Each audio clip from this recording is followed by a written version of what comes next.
De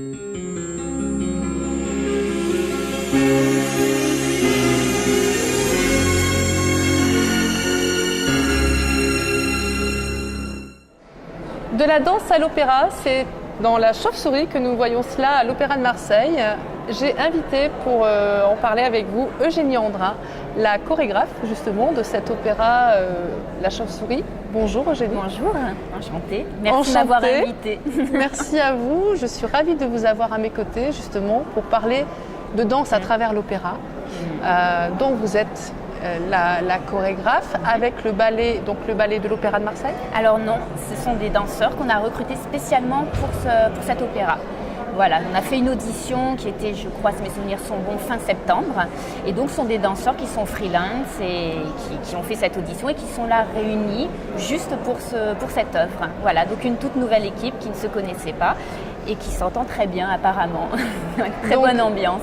Donc au-delà de la chorégraphie, vous avez dû aussi les fédérer l'un les autres, c'est ça? Oui, bah, ça s'est fait naturellement. Enfin, je veux dire, Comme quoi la danse c'est un vecteur? Tout à fait, oui. Et puis voilà, bon, de toute façon, ils parlent le même langage à la base. Et puis après, voilà, déjà, le metteur en scène instaure souvent une très bonne ambiance pour avoir souvent travaillé avec lui au sein de ses productions. Donc après, bon, moi aussi, je pense que je suis plutôt sympathique avec les danseurs et voilà, j'aime bien que les choses se fassent dans la bonne humeur et du coup, tout le monde le ressent, je pense, et ça se passe bien. Ils mettent du leur, ils font leur maximum, je le vois, et puis moi aussi. Voilà, donc voilà, les choses se passent très bien, je suis très très contente. Espérons pourvu que ça dure et que ce soit même encore mieux. Bon, en tout cas, vous avez le sourire qui pétille. Donc, j'imagine que si vous êtes comme ça naturellement, ça doit bien se passer avec les danseurs, c'est votre naturel. Oui, on a de la chance quand même. Je veux dire, on a de la chance de faire ce métier, de pouvoir vivre de notre passion, parce que c'est quelque chose que j'ai toujours voulu faire. Et voilà, tous les jours, je réalise qu'il y a des métiers qui sont plus difficiles, même si c'est difficile, hein, c'est rigoureux, c'est difficile, c'est une discipline. La danse, bon, c'est connu quand même pour être quelque chose de difficile, mais après, il faut quand même réaliser la chance qu'on a d'être dans ces belles maisons avec ces artistes. Voilà, c'est quand même un monde à part et voilà, je le savoure chaque instant. Alors, paraît-il que la musique de Strauss, donc Johann Strauss, le fils justement de Johann Strauss, de La Chauve-souris est une musique pétillante, scintillante, légère, sensuelle. Donc on s'attend peut-être par la danse que vous avez cette visualisation justement de tous ces sentiments, ces émotions. Comment vous l'avez imaginé? C'est vrai que cette musique, c'est du champagne. Hein. C'est vrai que c'est vraiment, on parle de champagne, voilà, c'est pour les fêtes, c'est l'idéal. Et donc voilà, justement pour la danse, voilà, je suis partie dans quelque chose de festif aussi, tout simplement de festif, de visuel, parce que voilà, je trouve que c'était important d'avoir quelque chose de très esthétique, de visuel et d'assez explosif aussi. Du coup, je suis partie sur quelque chose de l'ordre de la virtuosité. Voilà, j'avais envie... virtuosité. Voilà, virtuosité. Wow. En fait, le thème, au départ, c'était une bagarre, une battle en fait, entre des danseurs de French Cancan et des danseurs de classique. Donc dans ces deux disciplines, on a des mouvements très virtuoses dans le French Cancan, tous les levées de jambes, enfin voilà, il y a des roues, il y a beaucoup de portées avec les garçons, tout ça. Et dans la danse classique, évidemment, on retrouve aussi cette virtuosité dans les tours fouettés, dans tout ce qu'on retrouve dans la coda, les tours à la seconde, voilà. Donc je me suis dit, on va faire une petite battle entre des danseurs de French Cancan et des danseurs de classique. Et je dois dire que ça met une certaine ambiance. Mais c'est assez étonnant que vous employiez ce mot-là, battle. On s'attend plutôt à du hip-hop, quoi, quelque part.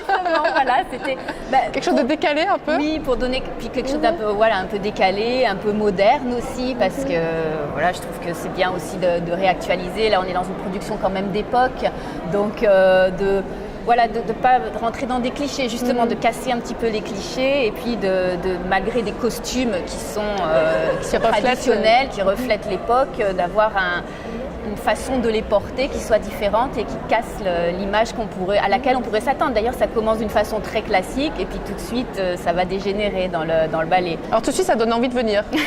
Tant mieux, si je sais en parler, ça me fait plaisir. C'est pas mon fort de parler des ballets, c'est vrai que je suis plus dans le mouvement, mais Voilà, je suis contente si ça marche. Ah oui, tout de suite ça donne envie de venir voir. Oui. Alors justement, c'est une habitude pour vous de venir dans cet opéra ou c'est une première? Non, je travaille souvent dans les productions d'opéra. Ouais. Voilà, j'ai fait ça très rapidement en fait. Ça fait déjà une dizaine d'années. Hein.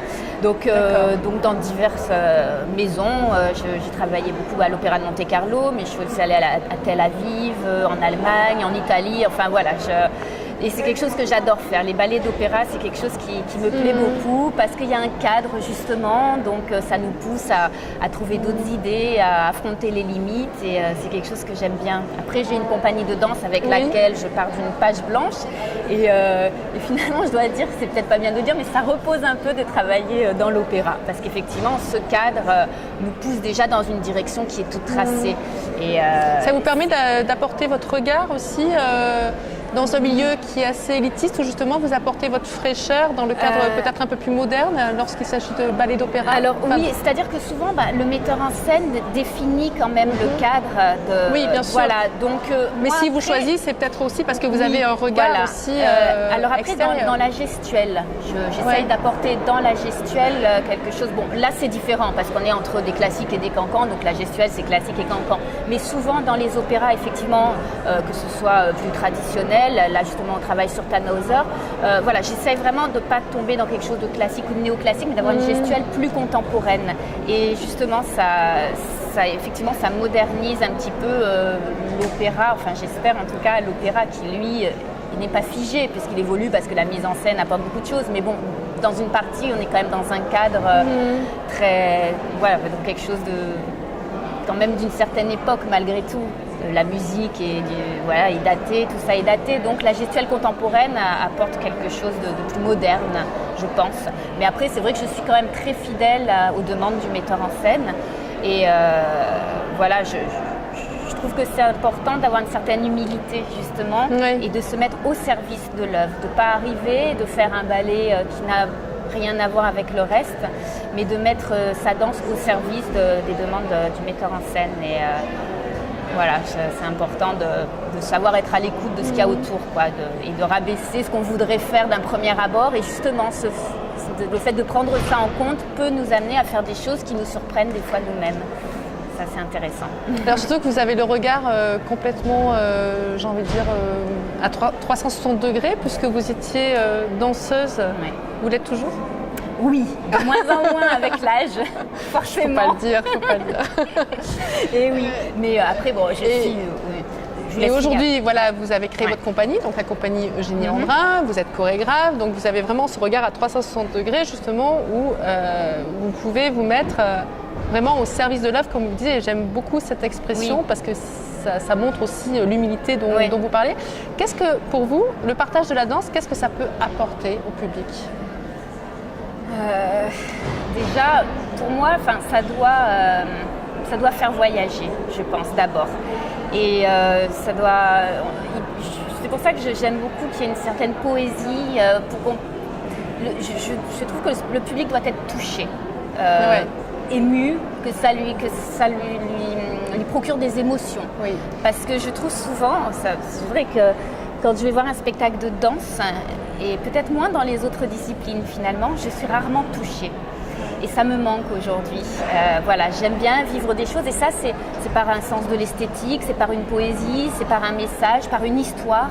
Et voilà, après bon, les autres vont chercher plutôt un mouvement, après on est tous touchés par des choses différentes, mais moi c'est vrai que voilà, je souhaite que le public soit touché pour que tout d'un coup, il sorte un peu de sa réalité. S'il vient au spectacle, je pense que c'est pour ça. Et donc voilà, le toucher vraiment profondément.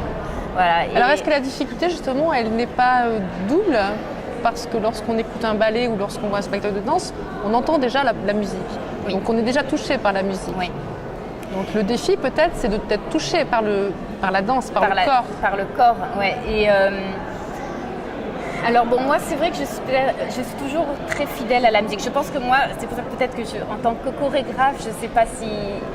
Moi, ce qui me touche le plus, c'est la musique et c'est le mouvement en rapport avec la musique. Voilà, moi, c'est ce qui me touche. Mais après, j'ai vu des choses qui sont simplement de l'ordre de la chorégraphie, de la gestuelle, quand il y a une énergie aussi qui se dégage et quand on est scotché par l'énergie des danseurs en scène ou par le mouvement, là, ça me touche aussi d'une façon différente. Mais voilà, il y a plein de façons d'être touché, hein, mais c'est vrai que d'être touché par le corps, c'est simplement par le corps, c'est encore un défi. Il faut vraiment qu'il se passe des choses, quoi. Il faut vraiment que les danseurs soient au top et que le chorégraphe aussi, que la gestuelle soit vraiment très recherchée. Mais c'est difficile effectivement d'être touché simplement par un mouvement. Comment l'avez-vous vécu justement ces différentes étapes entre le fait d'être danseuse, soliste, le fait d'être aujourd'hui chorégraphe, donc il y a un esprit de transmission, de passeur, comme vous avez reçu, donc aujourd'hui vous donnez, vous transmettez. Ouais. Comment le vivez-vous ? Comment ça évolue en vous ? Pour moi, d'une façon vraiment très naturelle. Je me suis dit, même quand j'ai fait davantage de chorégraphie, je me suis dit, c'est pour ça que j'ai fait de la danse. Voilà, au départ, j'ai fait de la danse parce que j'aimais la musique. Et puis quand je me suis retrouvée de l'autre côté, j'ai dit, c'est pour ça que j'ai fait de la danse. Ça m'a amenée à ça. Parce que, en fait, moi, j'avais très très peur. J'avais vraiment énormément le trac. Et en fait, j'avais le trac parce que j'avais la peur de l'instant. J'avais la peur de l'instant en scène où quand on fait quelque chose, justement une virtuosité ou une pirouette ou quoi que ce soit, on ne peut pas refaire. Ça passe ou ça casse. Et on ne peut pas dire stop, on arrête le spectacle et on recommence. Et moi, j'aimais penser les choses. J'aimais que les choses puissent être transformées, avoir le temps. J'aimais pas le côté soudain et qu'on ne peut pas recommencer. Donc ce que j'aimais, c'était travailler. Et je fais davantage, je vais un petit peu vite, mais c'est vrai que je fais davantage confiance aux danseurs qu'à moi-même en fait. Et quand je sais, même le danseur, il n'est pas parfait, mais il peut rater quelque chose et tout ça. Mais quand je lui donne le spectacle, j'ai pu moi le penser, le retravailler avec tout le temps qu'il m'aura fallu. Et après, je leur donne toutes les cartes en main. Et après, j'accepte tout à fait qu'ils se trompent ou ça arrive à tout le monde. Mais voilà, le fait... je me sentais beaucoup mieux parce que je pense que je faisais davantage confiance à quelqu'un d'autre qu'à moi-même. Donc pour moi, c'était beaucoup plus naturel en fait que quand j'étais danseuse ou qu'un mois à l'avance, il fallait que je me dise mais oui, vas-y, t'es bien, t'es forte, tu peux y arriver. Ça développait chez moi quelque chose de très égocentrique en fait, qui était fatigant. Ça va quand on est jeune, mais d'un moment, on devient une femme, on a envie d'avoir des enfants, on a envie de penser à autre chose qu'à soi-même. Et ça me demandait vraiment trop d'investissement personnel. Là, je peux retravailler les choses jusqu'au bout. Et quand les danseurs vont en scène, pour moi, c'est bon, quoi. Ils sont prêts. Donc, c'est plus reposant. Combien de danseurs, là, sur cette œuvre ? 12 danseurs. 12 danseurs, c'est une belle production, ouais. C'est l'équipe à peu près que vous avez dans votre compagnie ? Alors non, c'est moindre, elle est encore petite, et peut-être un jour, j'espère. Mais oui, non, on a fait 5 danseurs maximum. Là, le prochain projet, c'est pour 7 danseurs, donc c'est déjà beaucoup. Ça évolue ? Oui, ça évolue. Mais c'est difficile aujourd'hui pour des compagnies de petite envergure comme la mienne d'avoir beaucoup de danseurs parce que c'est très cher. C'est très cher, c'est normal, on n'a pas encore les moyens de faire ce qu'on voudrait. Mais, voilà, alors quels sont les projets alors de cette compagnie ? Prochaine production, vous pouvez nous en dire un petit mot ? Oui, une prochaine production, donc ce sera au mois de mai, fin mai, à Nice et à Antibes. Donc à l'Espace Magnan à Nice et au Théâtre Antea à Antibes. Donc c'est un projet c'est un peu particulier. On devait faire une résidence de 3 semaines qui était dans un merveilleux endroit qui s'appelle la Villa d'Arekem en Tunisie à Hammamet. En fait, c'était une villa qui était avant, il y a beaucoup d'artistes qui venaient parce qu'ils étaient inspirés. Il y a Gide qui est passé, Bernanos qui est allé. Beaucoup donc étaient inspirés par ce lieu magique qui donne sur la mer avec un grand parc vraiment magnifique. Et donc après, pendant la dictature, cette villa était simplement dédiée à la location. Et depuis la révolution arabe et tout ça, le printemps arabe, ils ont décidé de refaire un lieu de résidence avec cette villa. Donc, je vais y aller moi une semaine pour effectuer un workshop avec des danseurs tunisiens pour m'inspirer parce que le thème porte justement sur la liberté, sur la fin de la dictature, sur tout ça. Donc, je vais rencontrer des danseurs tunisiens avec lesquels je vais travailler. Et ensuite, je vais rentrer en France et on a là une résidence avec mes danseurs qui se fera donc à l'Espace Magnan et à la Fabrique Mimon à Cannes aussi. C'est un projet magnifique. Oui, c'est magnifique. Ouais, c'est magnifique. Très porteur de...